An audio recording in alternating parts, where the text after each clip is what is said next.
just give it a couple seconds and then you can start. Hello and welcome. Thank you for attending Bridge 2021 Building Coalitions of Care and Liberation. Before we begin today's program, we would like to take a moment to honor and name the land we stand on today.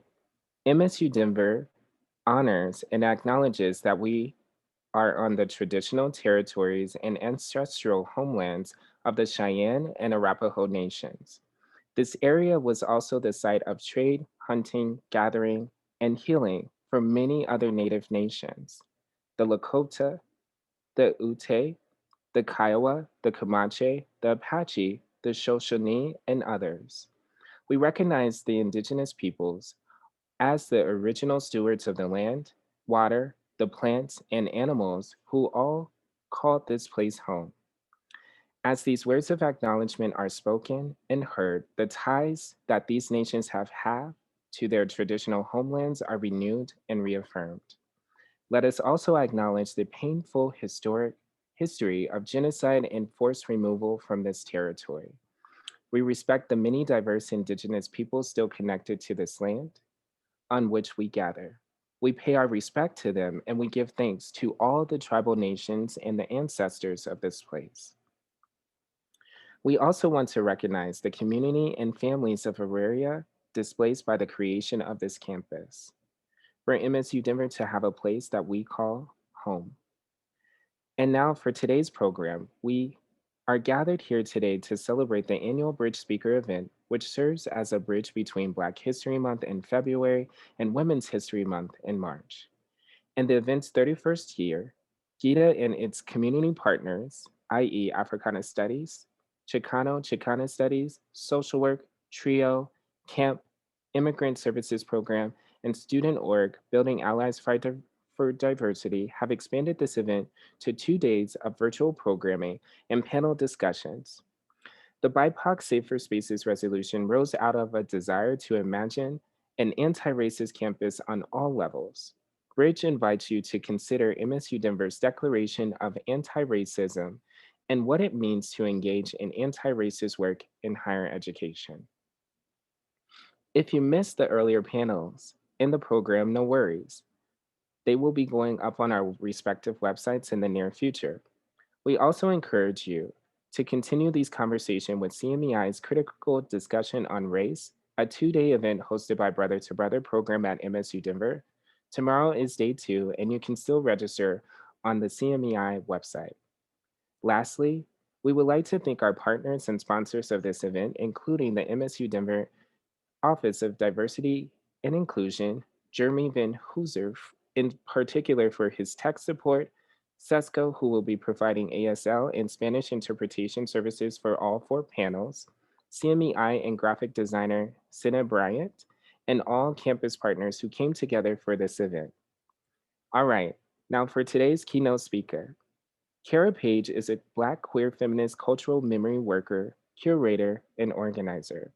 For the past 30 plus years, she has organized with the LGBTQ, TSGNCI, Black people of color, and Indigenous liberation movements in the US and Global South at the intersections of race, gender, economic justice, healing justice, and transformative justice.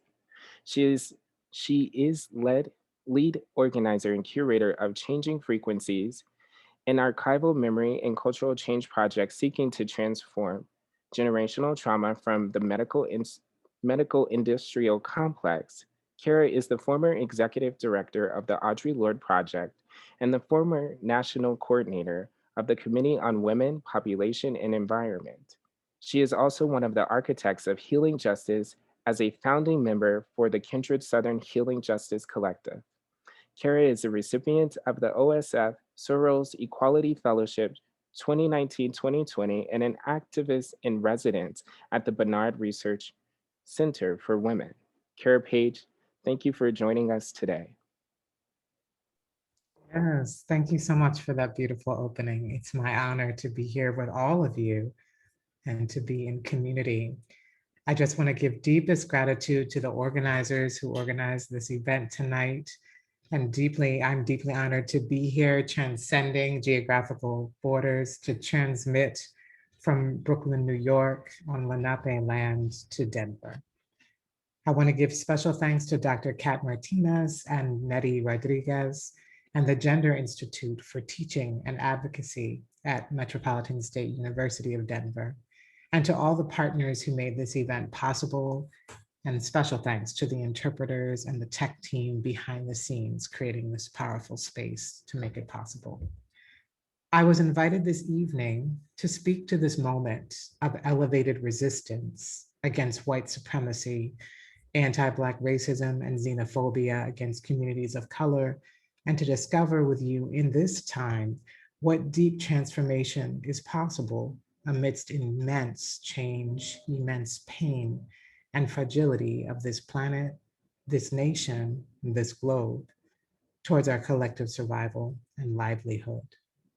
It is a time, I believe, of deep learning, deep reckoning, uncovering, discovering, and remembering what is useful from our past, what is useful to let go, and what is useful to bring forward. And tonight, I will talk about a reckoning towards a radical imagination rooted in Black, Indigenous, Asian, Arab, Latinx ecologies. First, I wanted to just introduce myself a little bit more in addition to what X has said. I am a Black feminist rooted in Black Southern radical traditions, which for me includes fighting racial capitalism, ableism, gender-based violence and misogyny, and being a Black queer abolitionist and cultural memory worker. I am here because of my ancestors who were resilient and powerful to transform what needed to be changed. I stand before you as the great-granddaughter of Black migrant sharecroppers from Georgia and the Carolinas, in the bloodline of Black Seminole Nation from Florida and of European immigrants. I am the current founder and curator of Changing Frequencies, an archival memory project that seeks to transform and disrupt the medical industrial complex as an extension of state control, policing, surveillance, and the prison industrial complex. I use cultural art and multimedia installations to give witness and testimonial to the harms and abuses committed by the state and by private corporations on queer and trans and intersex, on Black and brown communities, on migrant and refugee communities, on detained, incarcerated, and forced institutionalized communities, on people with disabilities who have been experimented on and exploited on by the medical industrial complex and the prison industrial complex as an extension of state control, white supremacy, and colonization. I just want to name some of those elements because that is why I'm here in this space with all of you and been given this opportunity. And it is a privilege knowing there are so many people out here doing amazing work that could be sitting in this chair holding this same space that I'm holding with you. I want to first begin speaking about the role of individual, collective, and generational trauma in our lives from systemic oppression. I will also introduce two critical political frameworks that I feel deeply support anti-racist work or transform the possibility of anti-racist work and anti-racial capitalism work and organizing. Because these frameworks of healing justice and transformative justice, I believe, confront and bring the due diligence and discipline and rigor to struggle with pain, collective violence, and collective grief of the implications of centuries of racist violence, capitalist violence, and control that for generations has deeply impacted our collective well-being. So I'm going to start with some slides to get us going.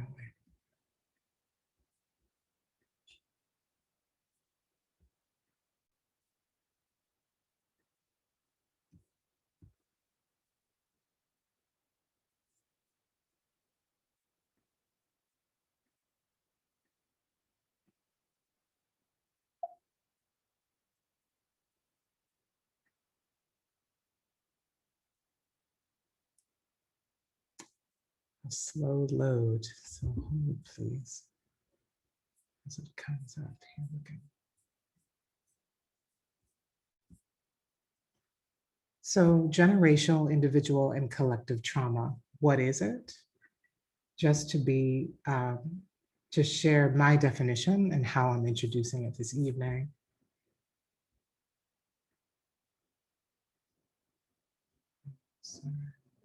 Individually, what we're looking at is experiencing an event of harm or abuse that impacts spiritual, psychic, emotional, and environmental well-being. For the collective, it's looking at collectively or communally the experience of harm and abuse that deeply impacts the collective spiritual, physical, emotional, psychic, and environmental well-being.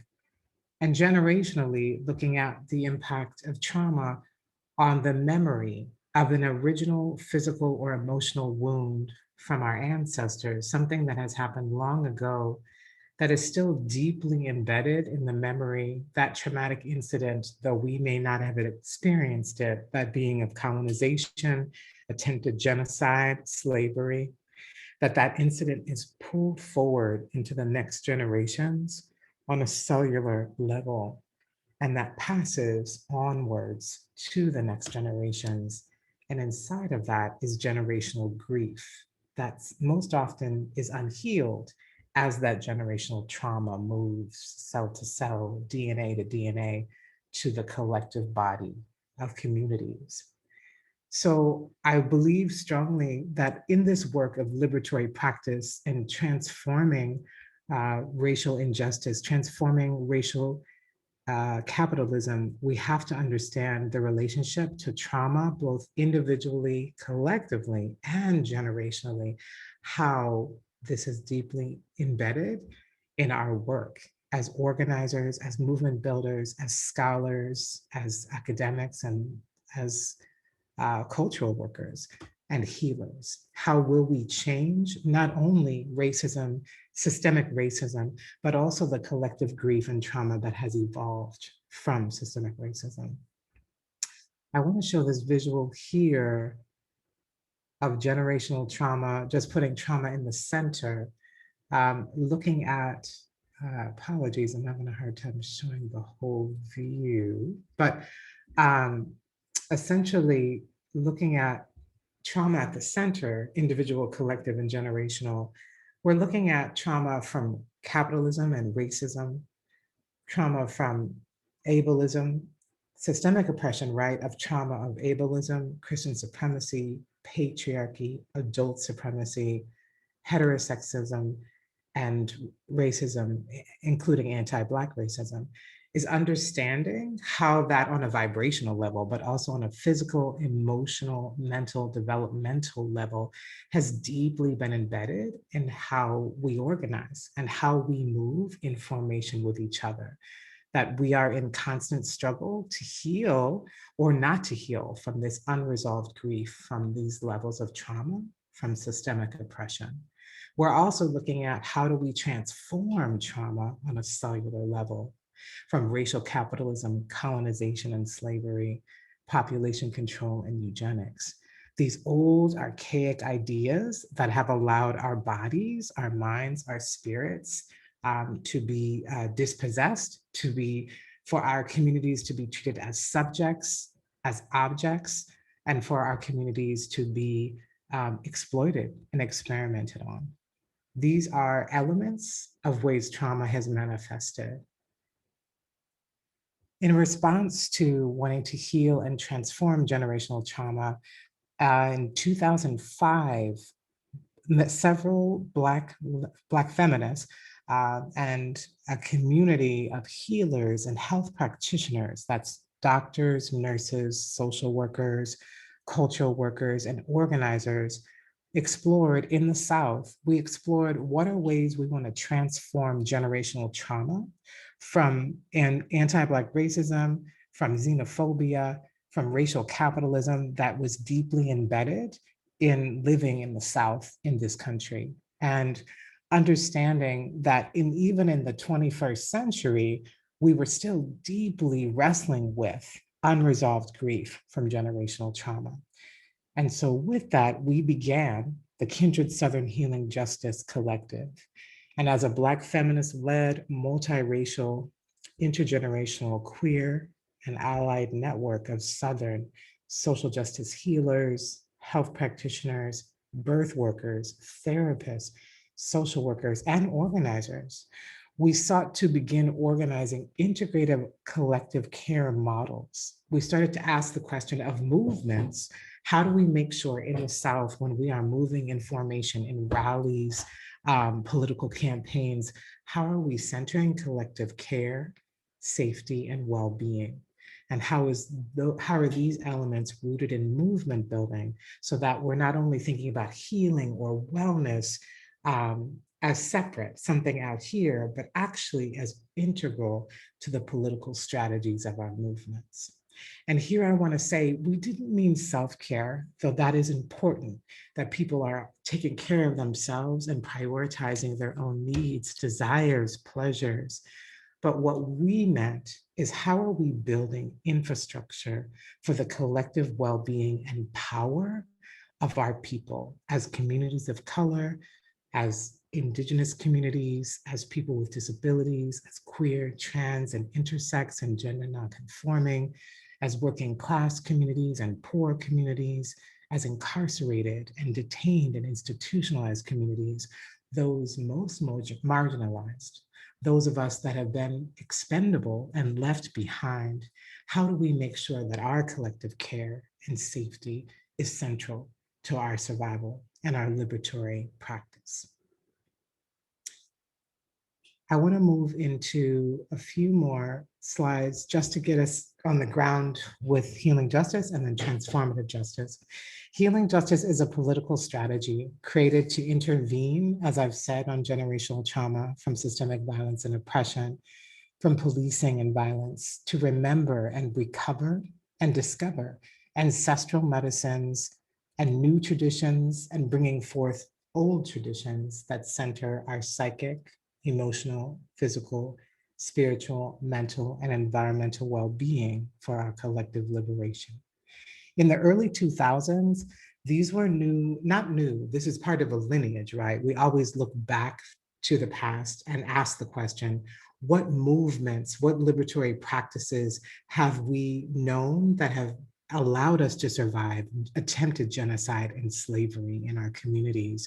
We looked at the Black Power movement, the American Indian movement, the Latinx, Chicano student, and Asian Pacific Islander student movements, ways that we have always centered healing, care, and safety as part of our political liberatory practices. But for us, being in the middle story, if you will, in the 21st century, we were seeing heightened burnout. We were seeing a heightened level of suicides of Black and Brown people, and we were seeing people just tired. It is exhausting to fight white supremacy. It is exhausting to grieve immense impact from police brutality, from the level of state violence that our communities are constantly pummeled with. It's very difficult for us to even imagine a life without being policed and surveilled, experimented on, and tested on every day, right? In some aspect or element, we are always at the center of oppression. So it was a big deal, if you will, in Southern movement space for us to ask the question, how will we center our collective well-being as part of liberatory practice? And I'll leave you with this, our values on healing justice, that collective trauma can be transformed. And we don't need to rely necessarily on state models or Western-based models of care, but actually, how are we tapping into the lineage of our community models as people of color, as people with disabilities, as sex workers, as substance users? What are ways that we desire to be treated with dignity and power? We also believe that healing justice says there is no single model or right model of care, right? And here we are in the global pandemic, right? Even looking at the vaccinations, it's a difficult question to ask. How do we rely on state and the government for our collective care. This has been a fascinating year, right, to rely on the previous administration, but the current administration, knowing the limitations and the contradictions that have steeped scientific racism and medicine inside of white supremacy, inside of racial capitalism. How do you trust a system that has never been for, by, or about our people? So Healing Justice asks the question, how can we have autonomy and choose to heal in our communities the ways that we want to, the ways that we desire to, that may not rely on state or private corporations?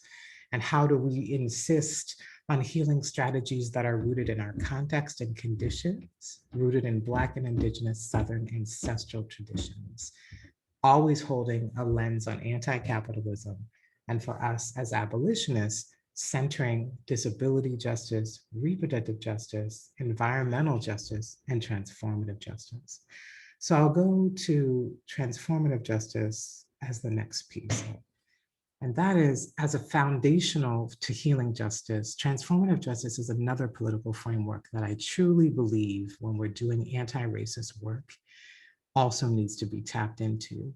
It is a movement for some, a political framework for others, but it is this idea that safety and healing from generational, collective, and individual trauma must be survivor-led and community-led, and that we cannot rely on systems like prisons and detention centers or any kind of punishment to transform violence. We do not, transformative justice essentially says you cannot use violence to transform violence, right? We cannot move forward if we continue to build our punishment on if someone harms or harms someone else, that we should then punish them for their harm, when so many of us are survivors. So we need to break this cycle or this belief system that that is the only way to transform violence, when instead it is building violence, it is increasing harm and abuse. Transformative justice also asks, how do we not rely on the state, again, for our collective care and well-being and safety? Many of us have never been able to rely on the state for care and safety. So how do we hold institutions accountable while building outside of state institutions and corporate institutions our ways of being and building and transforming harm? And finally, that we engage with community, not just those who have experienced the harm, but also those that have been the bystanders who in many respects are also carrying the trauma from witnessing the harm or the abuse. That how do we understand healing to be multifaceted, not only from the person receiving the harm or the original wound, but everyone around them that's supporting them and holding their care. So these elements, and I'll stop the share here, feel foundational to what I believe the work is when we think about anti-racism and fighting white supremacy. But let me speak a little bit more about that.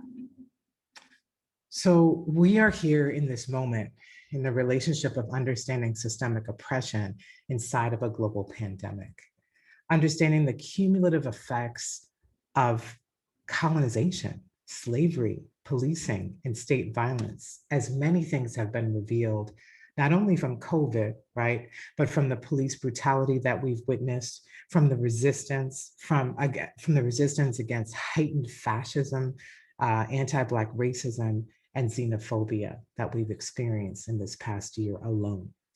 In particular, identifying strategies like healing justice or transformative justice holds the question, how can institutions be held accountable for their pervasiveness in racism, white supremacist ideas of who is expendable and who should be saved or preserved?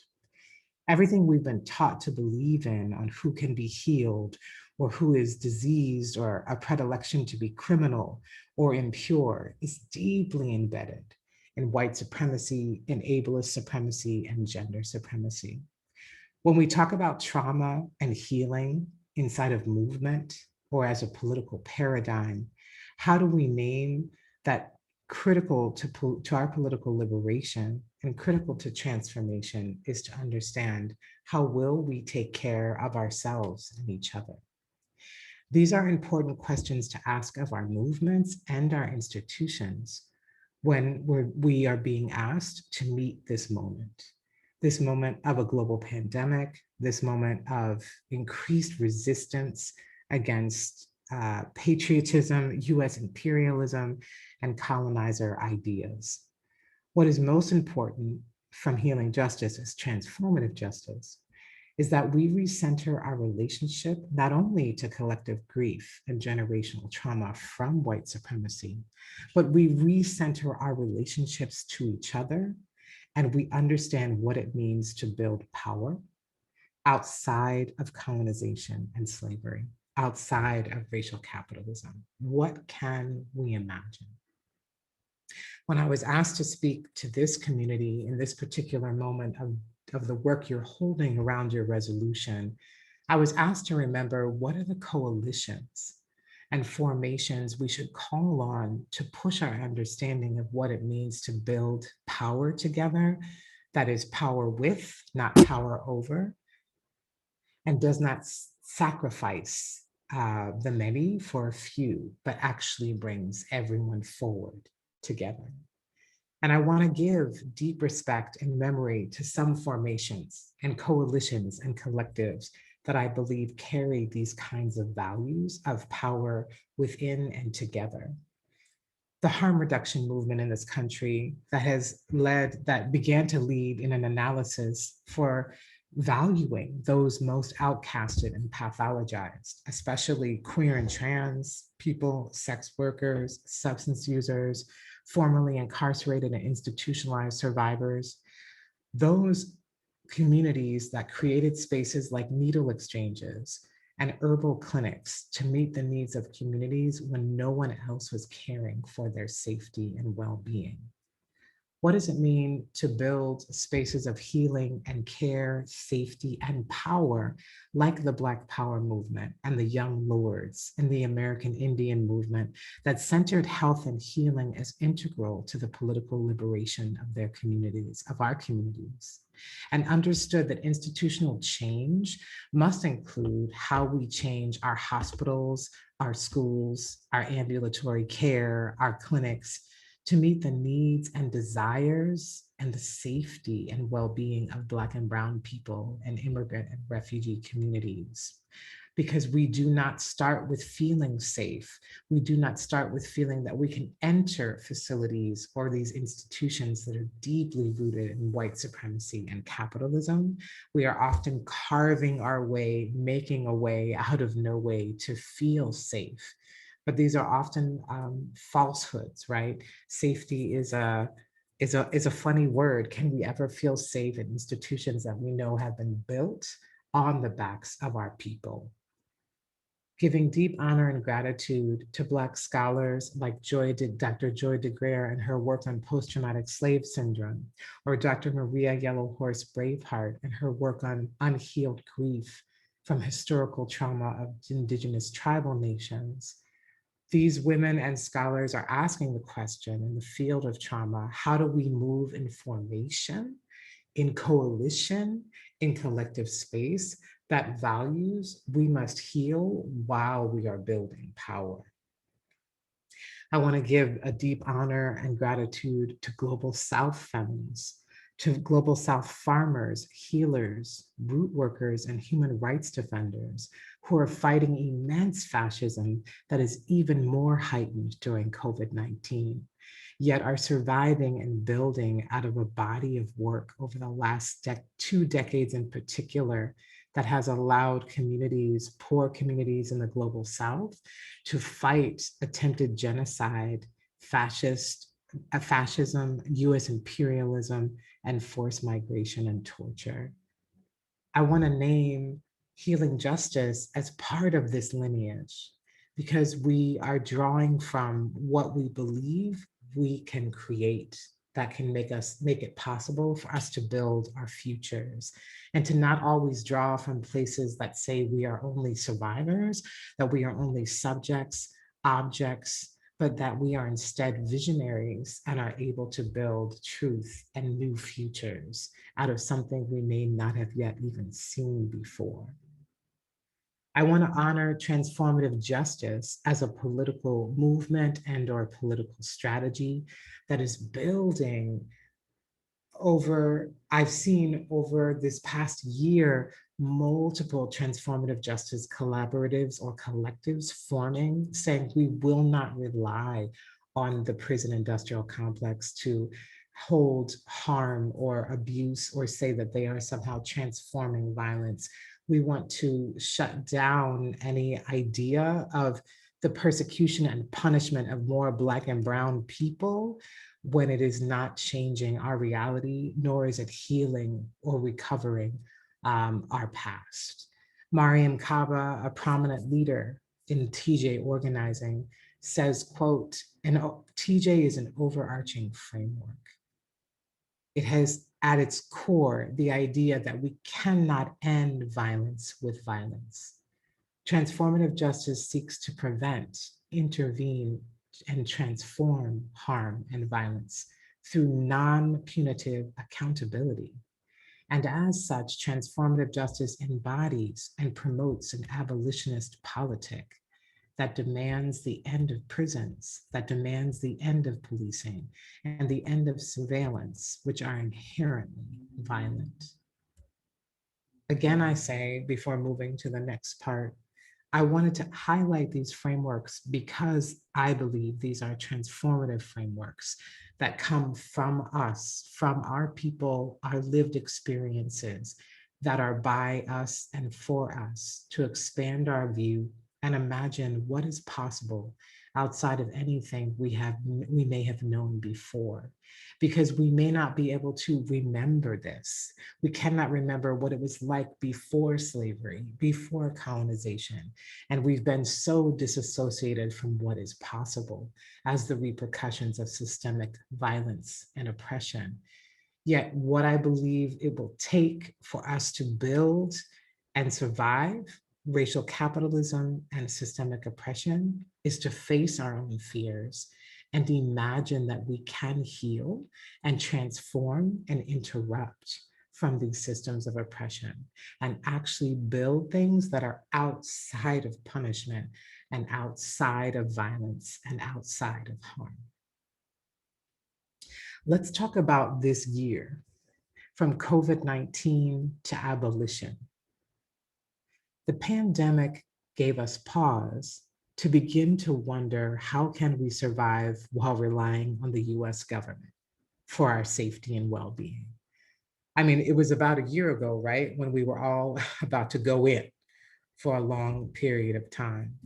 And that was a moment, if we could remember that, right, take a breath in our bodies, it was a sobering experience to watch the world give pause and be quarantined at the whim of fascist governments, of pharmaceutical companies capitalizing on this moment in the race for the cure, of relying on local police, public and private healthcare systems that hold many contradictions and holding the wellness and the harm of our communities.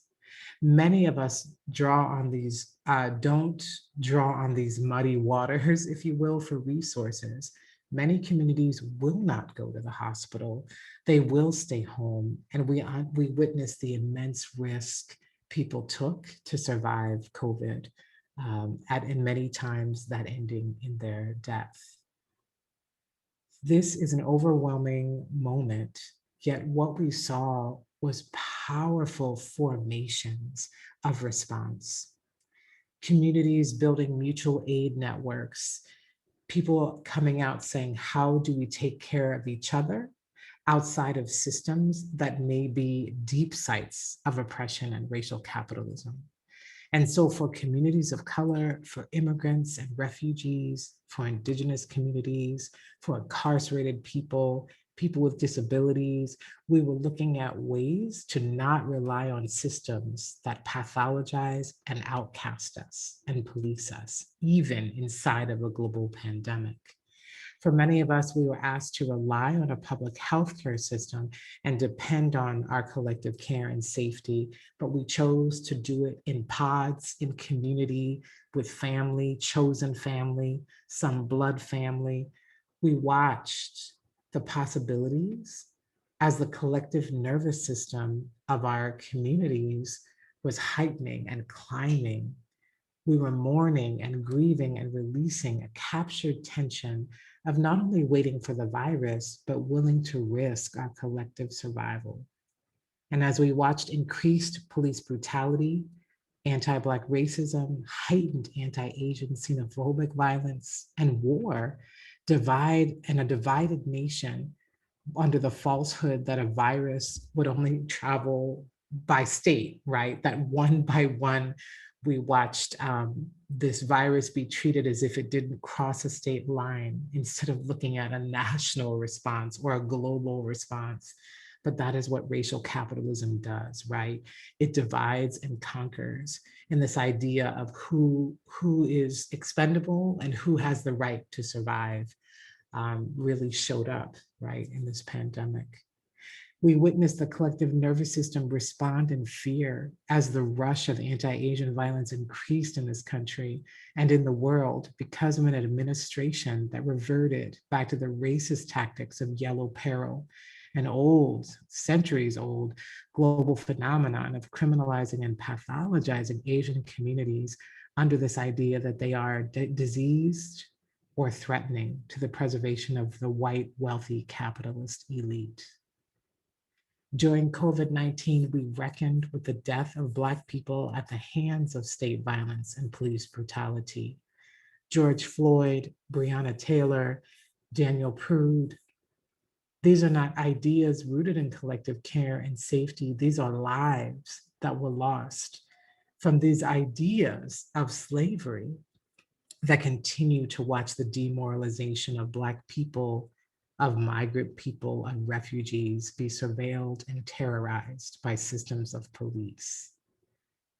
While many of us were cooped up for months under state mandate, we had to reckon with and witness all of these abuses and violence, and for many in ways that they may not have been paying attention because they were moving so fast that the slowness allowed us to just have to be in a moment of reckoning with what was happening in this world. And if we are not rooted in our fear of one another, and if we're not rooted in the fear of one another in this global pandemic, we had to reckon with the possibility of what we could create. And so, even though we witnessed COVID-19 leave people behind, elders, incarcerated, poor and rural communities, immigrants, and refugees, we witnessed collectively grieving the rapid loss of lives, watching the bidding over ventilators in horror, and watching PPEs not being dispensed to the poorest hospitals disproportionately in cities, rural towns, and tribal reservations. We watched the myth that COVID doesn't exist, while many of us were dying from COVID.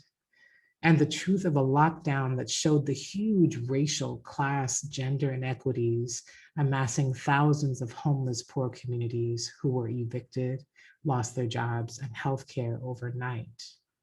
We watched the absurdity of a nation choose to respond under the Trump administration, not as one nation, but state by state, right? Or country by country, a false sense of borders or protection. We must reckon with anti-Black racism that lent itself to rampant police killings and surveillance during a global pandemic, and reckon with the sacrifices and reconcile the rise of Black and Latinx trans people at the hands of the state and community whose murders still go silenced and unseen. Witnessing the Capitol insurrection that showed us so much hate and white supremacist power. And even in the global rise of fascism and Islamophobia, knowing here in our own country, things like the massive sterilization of women detained from all over the world at the ICE detention center in southern Georgia. These are but a few ways, just a few, of the ways lines were drawn to show the fissures of this country and a microcosm of the world. Yet, we also were able to show up in transformation and begin to understand what it would take to risk and be courageous in no longer being complacent with state violence and moving our rage into action. We witnessed this past year the loud, sonorous cries of Black Lives Matter to fight white supremacy. We witnessed the George Floyd massive uprisings leading to a Black and Indigenous centered led model to defund the police and create alternative citywide solutions to policing that catapulted across the country many new collectives and coalitions to reevaluate and institutions to reevaluate their ties to policing and false ideas of safety. We see new ways being created to build community-led, survivor-led safety and well-being. We witnessed the decarceration of incarcerated people who fought to be let out under the horrible conditions of COVID-19, who had to go through hunger strikes to bring national attention, but actually some people were actually released. We are witnessing the first attempt to unionize at Amazon being led by Black organizers in Mississippi, and the disruption of capitalism and the exchange and bartering of communities giving free food and free care to one another through mutual aid networks and food and clothing drives. And we see the holding of individuals and institutions accountable for their racism, for their misogyny, and gender-based violence. And here in this community at MCU, your community is in this process of disruption, divestment, and transformation to center Black and Brown Indigenous communities to not perpetuate abuses and harms on our communities within an academic institution, because you are seeking to interrupt surveillance and policing and background checks as the norm, as institutional practices. This is transformation.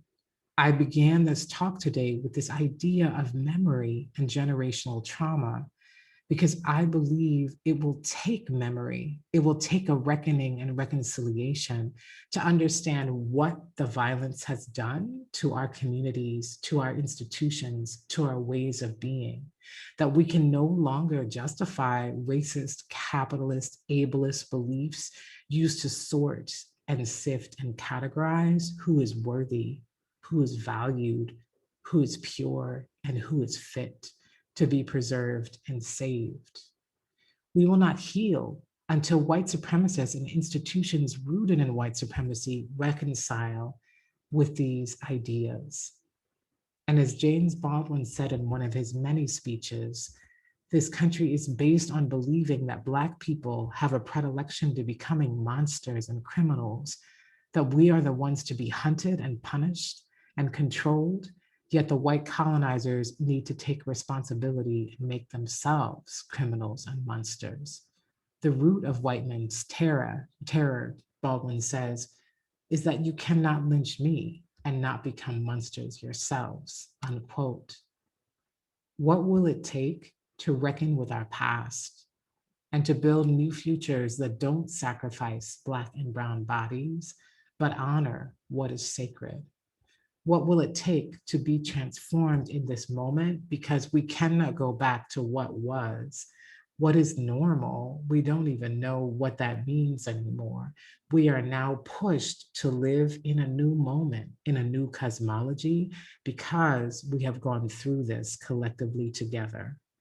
What are we willing to risk, to invest, to repair, to recover, to protect, and divest from the violences and the harms and abuses of white supremacy?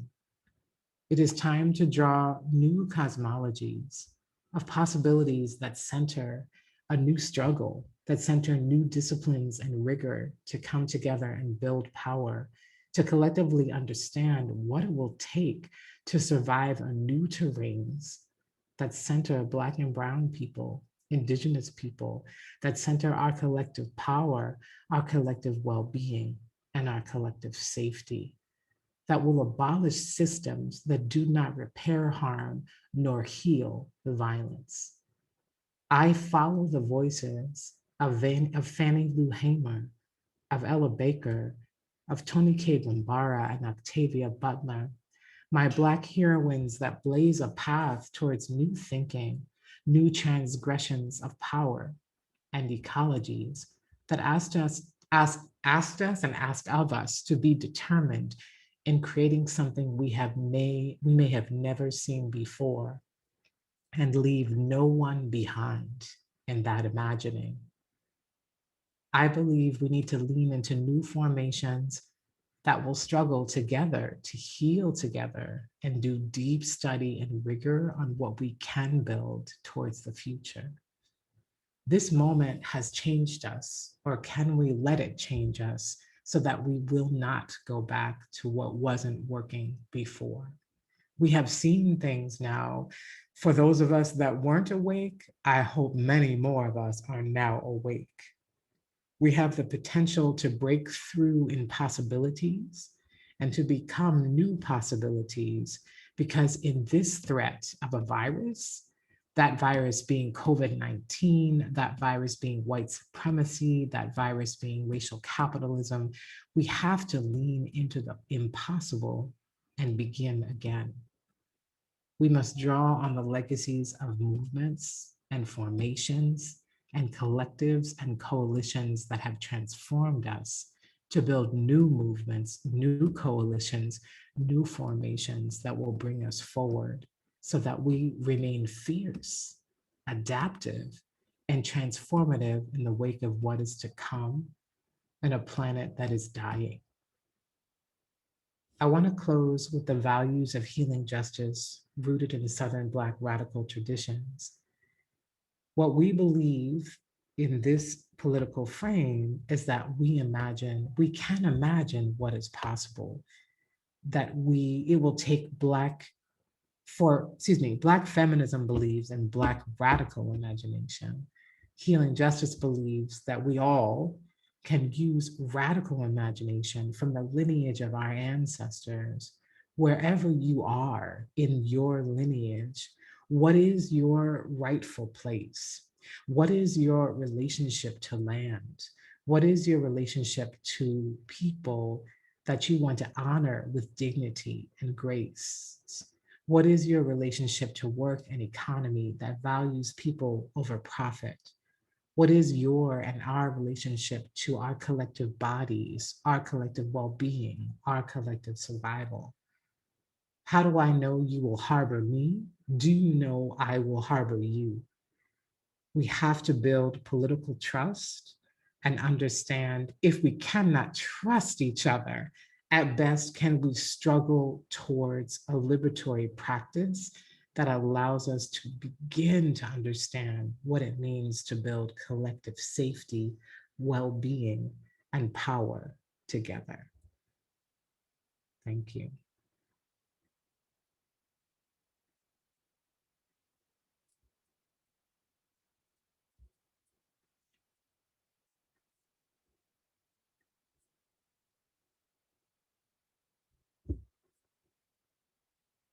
Thank you to the interpreters. I know that was a ride. I think we're in Q&A.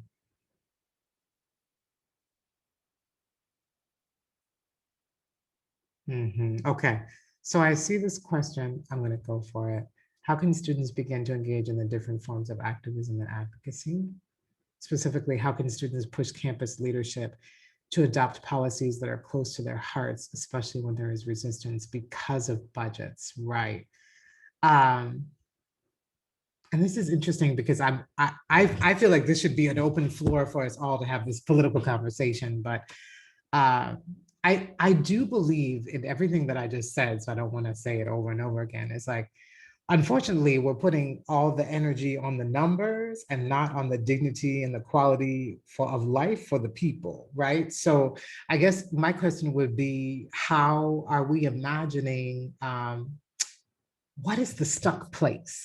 Like, can we first unpack the barriers? Okay, let's say numbers. Sure, profit, capitalism, racial capitalism is right here. But then maybe there is another engagement in terms of student activism. What are the other barriers that um, are worthy of that same analysis, right? When someone comes to you and says, well, this is the budget and we have to adhere to it, and you're like, but this is the long-term impact of trauma from the practices institutionally that you're putting us through. Is this making sense? Like, what are we measuring? And what are we using to measure the impact of white supremacy and racial capitalism and misogyny? You know what I'm like? What are the, it can't be a budget, I guess is what I'm saying. Like, we have to understand. People ask me, how do you measure trauma, or how do you measure healing, right, in philanthropy? I was like, you don't. Like, these are ongoing, this is an ongoing process. There's no equation, there's no like A to Z. So I think my question to you would be is, push campus leadership to adopt policies that are close to their hearts. Can you say to them, to the people who don't want to adopt these policies or this resolution, is what is it? What is the outcome? I love to ask this question, but what is the outcome if we don't adopt these policies and resolutions, right? Because my bet is, you've said this is what it could do for us. But I'm curious, if you've asked the powers that be, what do they think the outcomes will be, and have they measured the long-term effects of not responding to institutional irresponsibility? Like, it doesn't come down to numbers, it comes down to the deep impact and soul and spirit of the people that are living this these harms and abuses. Is this making sense? This is funny to just talk to the box. But I see X. X is gonna keep me going. I will, I'll just keep going. The next question is, can you speak to the ways in which we can combat narratives around safety that are used to dismiss abolitionist work? Well, I feel like I just spoke to that. What? Come on, let's talk. Are used to dismiss abolitionists work against policing systems. Yeah, there's fear. This is what I'm talking about, though. It's like, if we are not understanding fear, the fear of believing that racialized violence, or the fear of believing that policing is a system of safety for everyone, like there's fear and not understanding what happens when there are not police, right? What happens when you defund the police? But I don't think that's the question. That's why I put my whole keynote on what does collective care and safety look like? What do you need it to look like to build safety? And let's not even talk about the police. Let's just talk about bare minimum in organizing. When I was at the Audre Lorde Project, that is how we move. We ask the question, what is safety, right? What does safety look like in you? Without assuming that safety is home. That's not true for a lot of us. Without assuming that safety is the police. Without assuming that safety is a hospital, a clinic, a doctor, a therapist. These are not always safe for people, right? So just illuminating the question, what does safety look like? What can you imagine it to look like? What do you need safety to look like? I think we have to go to bare minimum instead of always saying, we know that it's not this. Let's ask the question, what do you think it is? I do think that's one way to combat the narrative, is to redefine what collective safety can look like. But and then there's one other question, but I want to pause here because X, go ahead, jump in. What you got? Yes, I just wanted to say, first and foremost, thank you. Thank Yes. you for your words. Thank you for your time. Thank you for your energy. Thank you for being in this space with us. Thank you for co-conspirating with us. Um, Thank you. Your words were like water to my soul. Oh, come on. Thank And it you. was like I could feel the healing touch as Mhm. you spoke. Like I could feel your energy and essence in every single word. It was like a Yes. river. Like I felt like a baby just being cradled and rocked. And like when you are so when that baby is fussy, like I feel Yes. like this work has made us fussy. Like you know what I'm saying? Like Yes, we right. just It has. we it has made us feel like nothing Constricted. can that and like we can't be Constricted. soothed, like when a baby is Yes. teething Yeah. and struggling, and mama has put whiskey on the gums and done everything possible, and took the baby in the Subaru and drove around town, like did everything for this baby, just and it was just like the being on your heart in that moment Mhm. Thank you. is what Thank you. brought us back. And I don't want to speak for everybody, but I Of course. I do I do want to say I felt you, and Mm. thank you for jumping in because I was experiencing some technical difficulties. So thank you for answering those questions for our people. Okay. But Elliot Enoch says, what was your experience on planning to release your timeline on the injustices of the medical industry industrial complex in Mhm. 2020, and finding that 2020 made this system even more needed and Yeah. in the spotlight? Right. Yeah, thank you. We actually haven't officially launched it. We've taken it from the walls of paper to the halls of digital technology, and we will hopefully, we being a collaboration of doctors and nurses and healers who deeply believe in how we need to look at the history of the medical industrial complex as an extension of policing and state control. It maps from the 1400s to now. So you can imagine the last year was popping. It's still happening. But this is a living document, right? And we also include resistance to the medical industrial complex with a particular lens on Black and Indigenous communities and how we have survived experimentation, at times survived and resisted experimentation, exploitation under the guise of national security and rooted in colonization and scientific racism, right? The proof of who is less than on a biological level. That includes disabled communities, incarcerated communities, women, queer and trans, and gender nonconforming. The list goes on, right? But I think what this year has brought is I actually got a ton of questions from providers around collective trauma and grief. It was the first time in a long time, really not since Hurricanes Katrina and Rita, when Healing Justice was, when we were just creating it as the Kindred Southern Healing Justice Collective, we started to get a lot of requests to hold space around grief and trauma. This year, I held a lot of spaces around two things: organizers experiencing surveillance and policing from white supremacists, and doctors and nurses and healers, right? Energy, earth, body-based healers holding communities around care from COVID who needed to just grieve themselves and talk about what it means to hold the trauma of this moment, because as providers, they didn't feel skilled to even understand the level of death and grief that they were holding on the front lines. And then unpacking the disparities, the inequities of who's dying at the hands of COVID, that being Black and brown people, disabled people, and people needed to make a choice on whether or not who got the last ventilator. Just we are at an immense moment of crisis, having hit over 500,000 people who have passed, and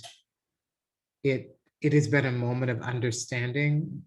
We have not come far despite technology, despite science. We're dealing with very old, archaic ideas of what healthcare is supposed to look like, because it's still steeped and rooted in a white supremacist, ableist, and capitalist lens of the haves and have-nots. So we have a long way to go, but I do believe people inside of medical institutions that I'm finding are wanting to transform ways to do this so that we never do it the same like this again. So I hope that answers that question. It does. That that I love that. I know we have two more questions, and Okay. I hope we can just get those ones in for the people. And I'll combine them too. The first Okay. question is, how do allies help to support communities heal from generational trauma? That's Okay. one. And Yeah. the second one is, your work is around the medical industrial complex. Can you speak to the similarities of MIC and the institution of higher education?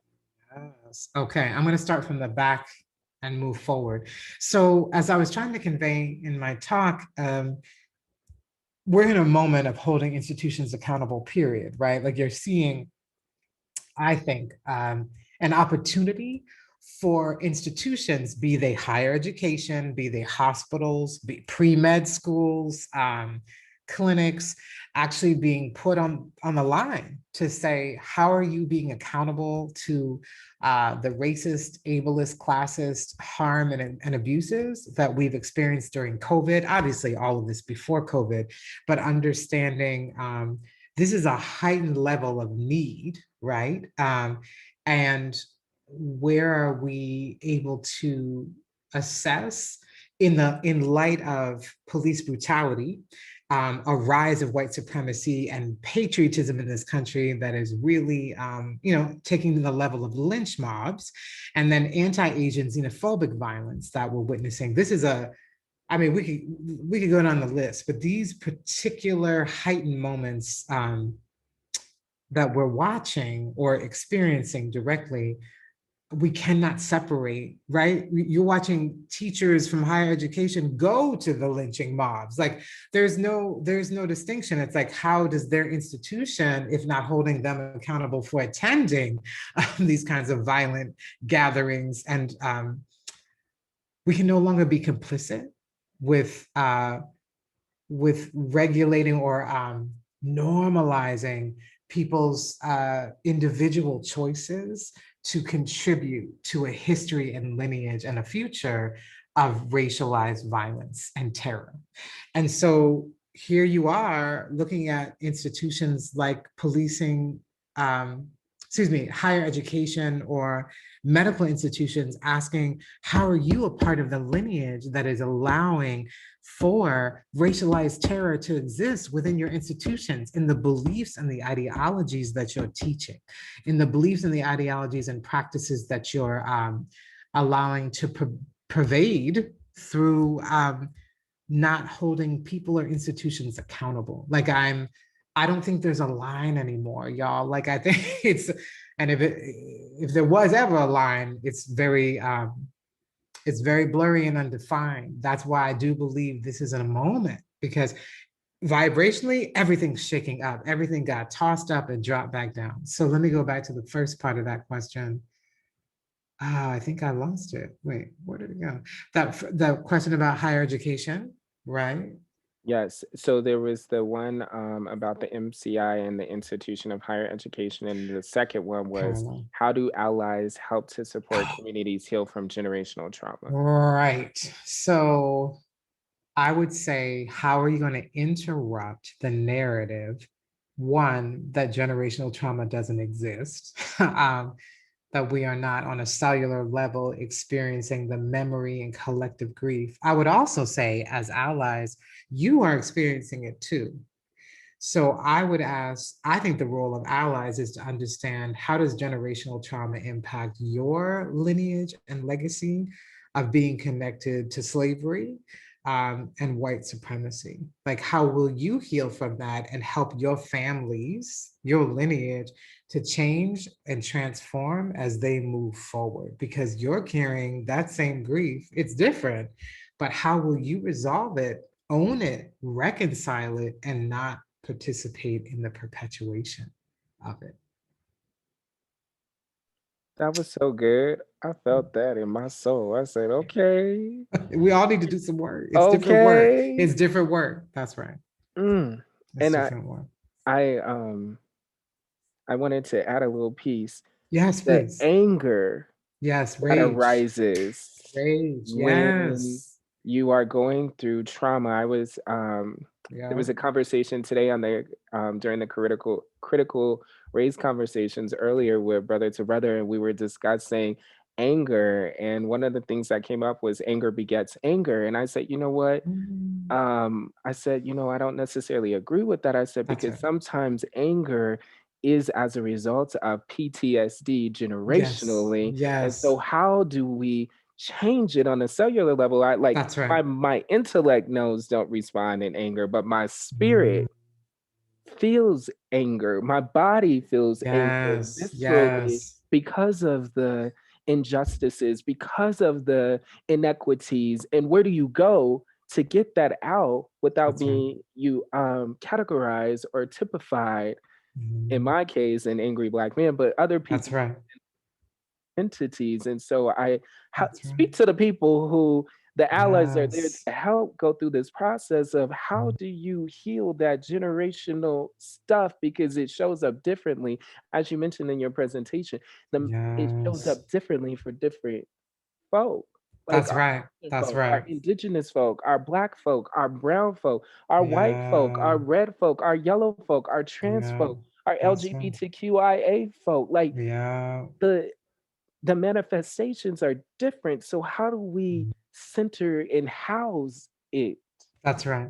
That's right. That's why there's like multiple ways to hold safety, multiple ways to hold care and healing, right? There's so many, but I will offer, I love what you just said. I think I had said it once, but I should have said it again. I believe in rage, right? I believe rage can lead to action. And I do think if we're talking about power, how we embody power, needs to be on a spectrum, right? So I believe power also includes how do we hold rage? How do we hold grief? How do we hold healing? How do we hold gentleness? How do we hold dignity? Like there's different layers to how we are building truth.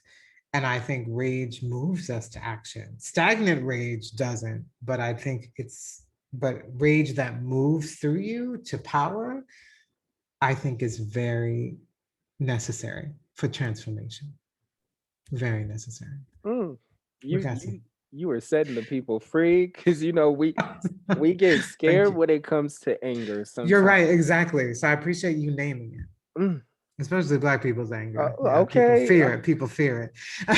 So it's I like, mean, and I think even we fear it sometimes. We we start getting do. shaky in the boots because we like You're we right. You're shouldn't right. feel anger. Solange Right. said I got a lot to be mad about, but Right. I'm I'm not gonna get too started. I want to get these Ah, people's ah, ah, questions ah. answered You're because we got hilarious. uh, your Okay. spirit has activated my spirit, but Fantastic. I want to get to the people's questions in the little Okay. time Let's do we it. got until the 6:15, but we gonna make sure we get them because I want. Okay. Let's Okay. go.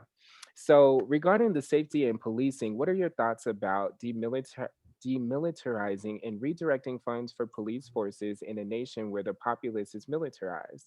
The Mm, change is something which needs to happen, but can we really address the issue of defunding slash abolishing police if we haven't addressed the issue of our populace being better armed than most countries' militaries are? Should mm. both issues be combined somehow? Oh, I wish I could talk to this person. There's something to be said for protection and self and defense, right? So I want to be clear. I think there's some interesting, you're unpacking some interesting things here, right? Because during the insurrection, I know a lot of people of color who said, "Oh, I'm gonna get arms. Like, what's coming next? If the administration, depending on what's gonna happen with the elections." Okay. Um, I think the question I'm having then is where do we hold militarization, but then also defense, community defense, protection, and safety? Mind you, I'm still certainly we're in a culture of violence, right? So I think my question is, how do we, okay, and then there's the abolishing police, right? So the police state is an extension of militarization, right? Like we already know, the military they're training each other. Israeli government is training the US government. Like these are all militarized. Police stations are militarized. They're at that level. But I think you're speaking to militia. I think you're talking about white militia. I think you're talking about other people of color taking arms. Is that correct? I just want to get this clear. Um, It was one of the questions in the chat. yeah. And so And I don't think, I guess I want to say that I guess I don't think it's the same thing. I think, okay, I'd want to expand the view and say we're in a culture of violence, period.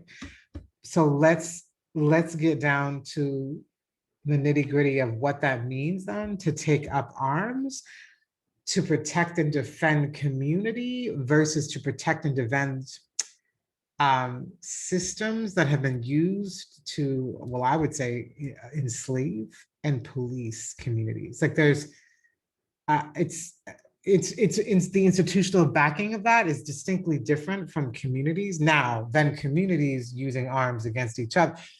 That's a different question, but I just want to say we all have to look at this in a culture of violence. But this is interesting what you're thinking about because I feel like the opposite of the spectrum is safety, right? Is your question behind this? Well, then how are we going to build safety if the divisions are split up around protect and defend? Oof, this is a bigger question. It's a bigger conversation. it is, it's a good I one. agree with, but what do you do with the populace that are more heavily armed than the police? Yeah, I hear you. But again, I say to protect and defend community, how do we do that with dignity?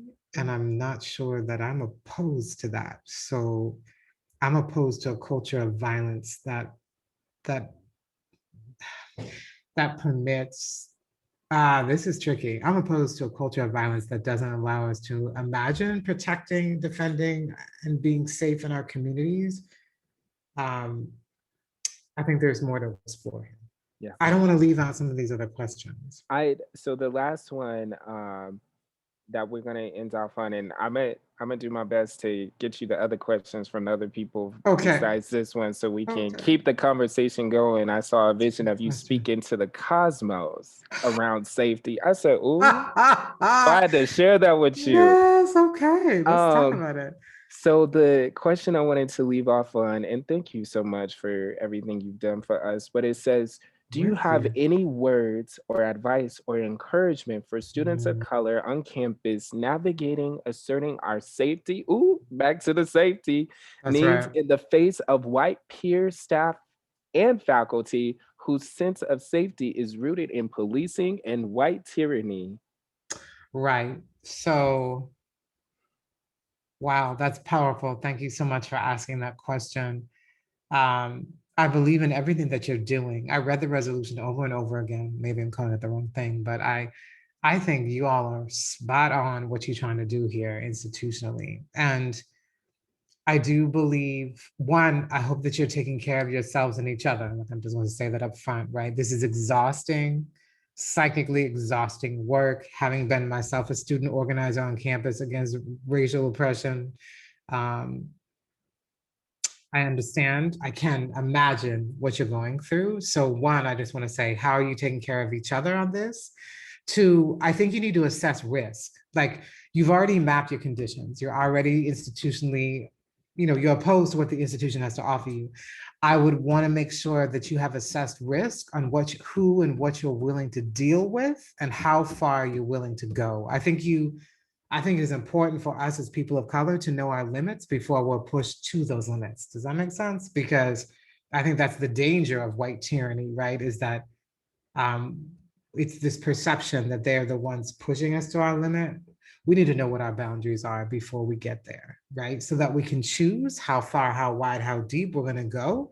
And also that you can shift formation. If you're not the one to take it to another level, like what is your capacity to hold tyranny, to hold anger, to hold the rage of white supremacy, how that shows up from white people on you is heavy. So I would ask, how do you as a community of students of color shift formation and adapt and not assume that always your front runners are going to be your front runners, right? Like in formations of safety, I think you need to know who needs to be in the center, who needs to be in the front, who needs to be in the back, and when do you shift location when people are tired or burnt out or can't get clear, right? Because I'm about centering your emotional, physical, psychic, spiritual well-being as much as what's happening out here with the institution. And then I would ask again, asserting our safety needs, what are you, the question of risk keeps coming up to me, but if you're going to assert one, this expectation that your white peers and the staff and faculty will understand or even respect your needs, unfortunately, because the tyranny is so deeply embedded, I don't think people are even conscious at times what they are participating in. I'm not letting them off the hook. I'm just saying whiteness has provided a protection around not needing to wrestle with what it means to be policed, right? And terrorized by police, the police state. So where inside of that privilege, I'm curious, where are your allies? Because is it always your role, our role as Black, Indigenous people, as communities of color on campuses, is it our role to take the hit of that, literally, physically, emotionally? I'm curious where in the formations you have created, where are your allies to be the barrier, and where are they working with you to make sure that they are asserting not just the needs of students of color, but pushing up against the culture of violence and tyranny that allows us to not unpack and unravel why safety looks the way it does, right? Like to have, I know many white organizers. I mean, let's look at critical resistance, right? An abolitionist movement organizing against prisons, who are working with other white abolitionists, asking the question, how have our families, our lineage participated in these constructs of safety and white supremacy? And what are we willing to let go of and transform? And I just don't believe that's only meant for students of color to hold. I feel like this is a deeper conversation, but so I just want to go back, recap, assess the risk, make sure your formations are adaptive, y'all, that the same people aren't always out in front getting pummeled by this tyranny. It's too much. So make sure you're shifting your gaze, you're taking breaks, you're moving formation, right? Sometimes you're the wing, sometimes you're the front, sometimes you're the back or the center, but decide. And then who and where are white allies that are going to um, move the analysis and respond from a lived experience with other white people. Mm. Well, Cara Page, Oh, thank you. we went over. Yes, Yes, thank you we so much. went I had a over. long, yeah. These are great And questions. Y'all are fantastic. we went over, but I think the people loved what you had to say. Thank you for your beautiful words. Thank you for your energy. To Mm, MSU Denver, thank you for just providing the opportunity, the Gender Institute for Teaching and Advocacy, Chicana Studies, Africana yes, Studies, thank you. BAD, Building Allies of Diversity, Center of Yes. Multicultural Excellence and Inclusion. Big thanks to you all for all of the work that you are doing. We could not have done this without you. And to you, Queen Cara Page, thank you for your words Yes. and your energy. And we can't wait to see what the Yes. work looks like moving forward with all of the things that you've sown Likewise. into us. So we're going to keep you posted. Likewise, what you're doing is powerful. People need to know it and see it. I believe in what y'all are doing. It is a model, right? With this, we are in a new place, y'all. You can only create what is coming with the understanding that there might not be anyone who's done it before you yet. So move like you know that what you are building, it will amplify and open possibility of what we can do. Yes, keep going. Keep going. Yes. Thank you, I love everyone. your spirit. Thank And you. to everybody, can you please complete the survey too? It's in the chat before leaving. And thank you so much. And have a good evening, y'all. Yes, beautiful. Thank you so much, X, for being such an amazing host and Thank you. just fabulous. I All appreciate right, that. be empowered, everyone. Beautiful. Likewise. Gratitude to Gita and everyone at the campus. And I hope to transmit to Colorado, to Denver again. Yes. All right. All right. In person. Bye. Peace. Bye.